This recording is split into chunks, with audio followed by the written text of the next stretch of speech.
बार ऐसा होता है कि आप कंपनी के एम्प्लॉयज के लिए, काफी सारे लोगों के लिए बहुत कुछ करते हैं, लेकिन लोग उसे अप्रिशिएट नहीं करते हैं और जो आप रिजल्ट चाहते हैं वो प्रोवाइड नहीं करते हैं, तो काफी ज्यादा तकलीफ होती है, नुकसान होता है और आप यही सोचते हैं कि अब ऐसा क्या है जो रह गया है, शायद मैंने नहीं किया या किसी और ने किया।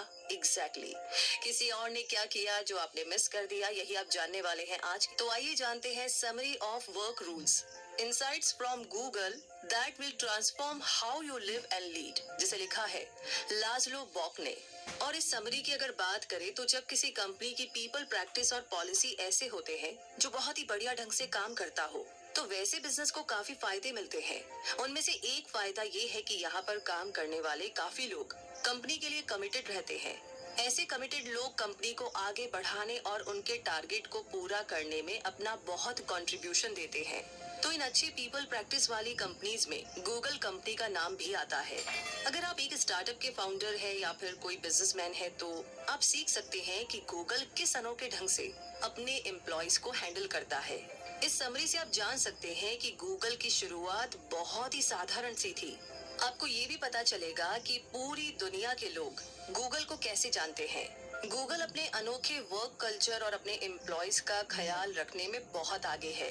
तो अब जानेंगे कि इसके लिए गूगल ने आखिरकार ऐसा क्या किया।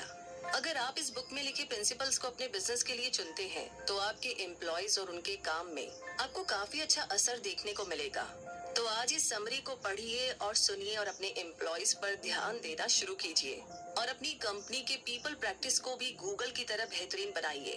तो इस जर्नी की शुरुआत करते हैं सबसे पहले फाउंडर बनने से। मतलब ये कि हर कहानी की कहीं ना कहीं से शुरुआत होती है। क्या आपको गूगल की शुरुआत की कहानी पता है? अगर नहीं तो आइए जानते हैं। गूगल के दो फाउंडर्स थे, लैरी पेज और सर्गेई ब्रिन। उन्होंने ही गूगल को शुरू किया था। स्टैनफोर्ड यूनिवर्सिटी के कैंपस टूर में दोनों की मुलाकात हुई थी। हालांकि दोनों ही अलग अलग बैकग्राउंड के थे, पर दोनों ने ही मिलकर गूगल को बनाया था। बचपन में दोनों ही मॉन्टेसरी स्कूल जाते थे, इसीलिए उनके आइडियाज भी इन्हीं मॉन्टेसरी स्कूल से इंस्पायर्ड था। उनका सपना सर्च इंजन बनाने के अलावा और भी बहुत कुछ करने का था। वे ये भी समझना चाहते थे कि एम्प्लॉयज को कैसा बर्ताव अच्छा लगता है। वे चाहते थे कि गूगल ऐसी जगह बने जहाँ पर काम करने का कोई मतलब हो और जहाँ इसके एम्प्लॉयज को अपने पैशन को फॉलो करने की खुली छूट हो। साथ ही यहाँ पर एम्प्लॉयज और उनकी फैमिली का हर तरीके से ख्याल रखा जाए। लेकिन सिर्फ गूगल ही एक ऐसी कंपनी नहीं थी जो अपने एम्प्लॉयज का ख्याल रखती थी।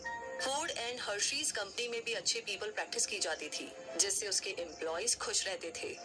तो किसी कंपनी का फाउंडर बनना सिर्फ नाम के लिए नहीं होता। फाउंडर बनना एक एटीट्यूड है, एक सोच और नजरिया है। एक लीडर के तौर पर आपको सबके लिए अपॉर्चुनिटीज यानी कि अवसर तैयार करने चाहिए। अच्छे फाउंडर्स एक दूसरे की मदद करते हैं और उनके आगे बढ़ाने के लिए रास्ता बनाते हैं। को फाउंडर्स के साथ मिलकर के अपनी कंपनी के फ्यूचर को बदलने का आपके पास पावर होता है। सबसे जरूरी बात, सबके साथ मिलकर काम करने से ही आप अपनी कंपनी को सक्सेस दिला सकते हैं। गूगल के एम्प्लॉयज हर महीने टेक टॉक्स होस्ट करते हैं, जहां वे सब जमा होकर एक दूसरे से अपने काम के बारे में शेयर करते हैं। गूगल ने अपने एम्प्लॉयज को स्टॉक्स में भी हिस्सेदारी दी है और ऐसा करने वाली कुछ ही कंपनीज है जिसमें गूगल भी शामिल है। गूगल की कोशिशों के कारण ही ज्यादा से ज्यादा औरतें कंप्यूटर साइंस में अपना इंटरेस्ट दिखा रही है और बढ़ावा देने के लिए गूगल ने अपने एम्प्लॉयज को उनके पेट यानी पालतू जानवरों को भी ऑफिस लाने की परमिशन दी है। कंपनी ने इसकी शुरुआत करने के लिए अपने 10 एम्प्लॉयज को चुना। गूगल अपने एम्प्लॉयज को फ्री खाना भी देने लगी, जिसकी शुरुआत उन्होंने फ्री ब्रेकफास्ट से की। 1903 यानी कि 1903 में मिल्टन एस हर्शी ने सिर्फ हर्शी कंपनी की ही नहीं बल्कि पेंसिल्वेनिया में हर्शी शहर की भी शुरुआत की।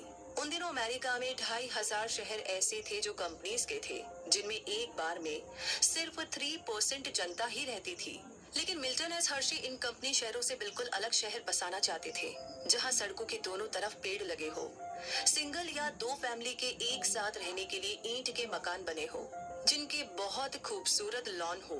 उनके शहर में सस्ते पब्लिक ट्रांसपोर्ट सिस्टम बने, क्वालिटी पब्लिक स्कूल तैयार हो और लोगों के एंजॉयमेंट के लिए भी काफी सारे इंतजाम हो। क्वालिटी पब्लिक स्कूल तैयार हुए और लोगों के एंजॉयमेंट के भी इंतजाम किए। कुछ कंपनीज के फाउंडर्स ने अपनी कंपनीज में बढ़िया पीपल प्रैक्टिस अपनाई, क्योंकि वे अपने एम्प्लॉयज को पैसे बनाने वाले रोबोट्स की तरह नहीं देखते थे।